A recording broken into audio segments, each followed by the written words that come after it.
సెల్లో ఇక్కడికి విచ్చేసిన తల్లిదండ్రులకి, ఉపాధ్యాయులకి, నా తోటి మిత్రులకి అందరికీ స్వాగతం, సుస్వాగతం.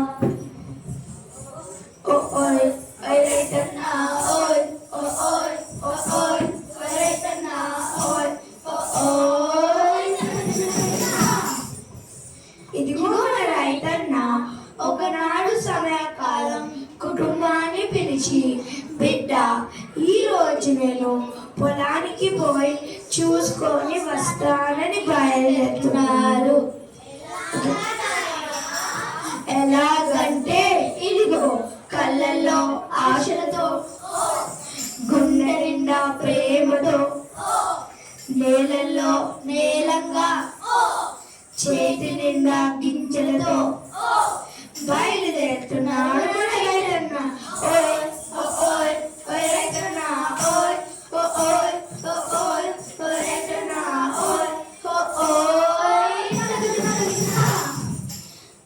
అలా ఉండగా మన రైతన్న పొలమంతా తిరిగి ఇంటికి వచ్చాడు. వచ్చి నెత్తిని చేసుకున్నాడు. తన భార్య బిడ్డలు ఏమైందని అడగగా, ఓ నా ఆలి, ఓ నా బిడ్డ, నా కష్టం ముగివాలే, విత్తనాలు కల్టివే, విత్తనం మొలకలేదే, నేనేమి చేతూనే మిమ్మల్ని ఎలాగా సాకినే. ఓ రైతన్న, ఓ రైతన్న, ఓ రైతన్న, ఓ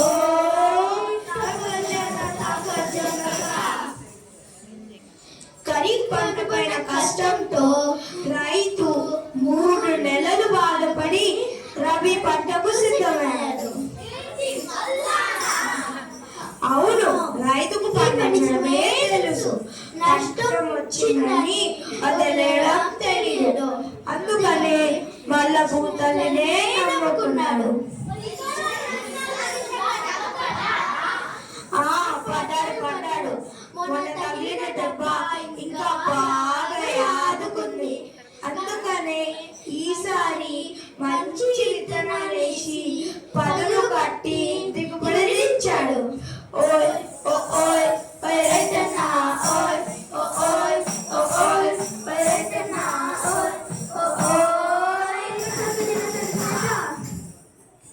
మరుసటి రోజు మార్కెట్ కి తెచ్చాడయ్యా తన పంటను.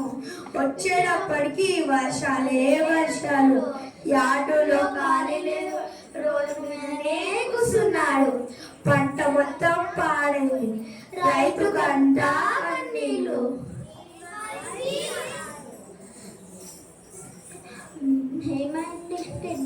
దళారీ వచ్చాడే, 1 రూపాయికే అడిగాడే.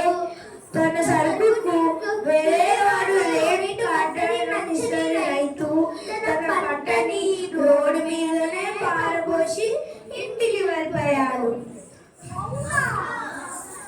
అవును, ఇంటికి వచ్చాడు. భార్య బిడ్డలని చూశాడు. అప్పులంతా గుర్తు చేసుకున్నాడు.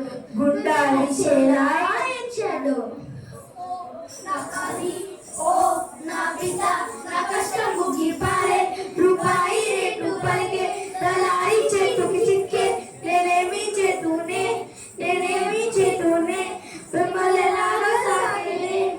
ఓ రైతన్న, ఓ రైతన్న, ఓ రైతన్న, ఓ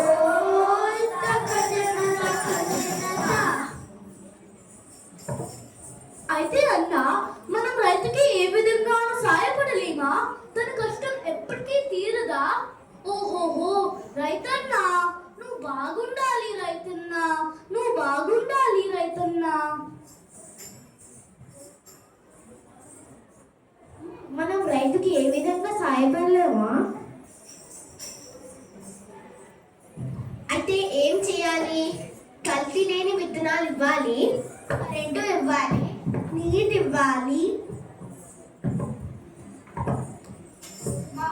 మార్కెట్ యార్డ్లో స్థలం ఇవ్వాలి,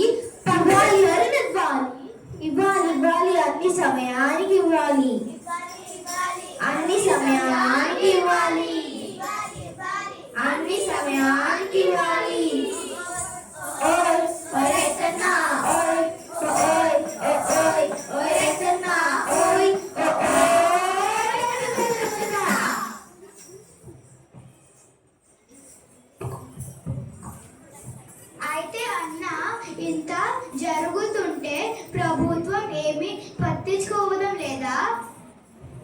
ప్రభుత్వం రైతు కోసం ఎన్నో పథకాలను ప్రవేశపెట్టింది. రైతు భరోసా, రైతు బీమా, రైతు బంధు. కానీ రైతు తన కష్టానికి తగిన ఫలితాన్ని తన పంట వినియోగాన్ని కోరుకుంటాడు, అంతేగాని కరెన్సీ నోటుల్ని కాదు.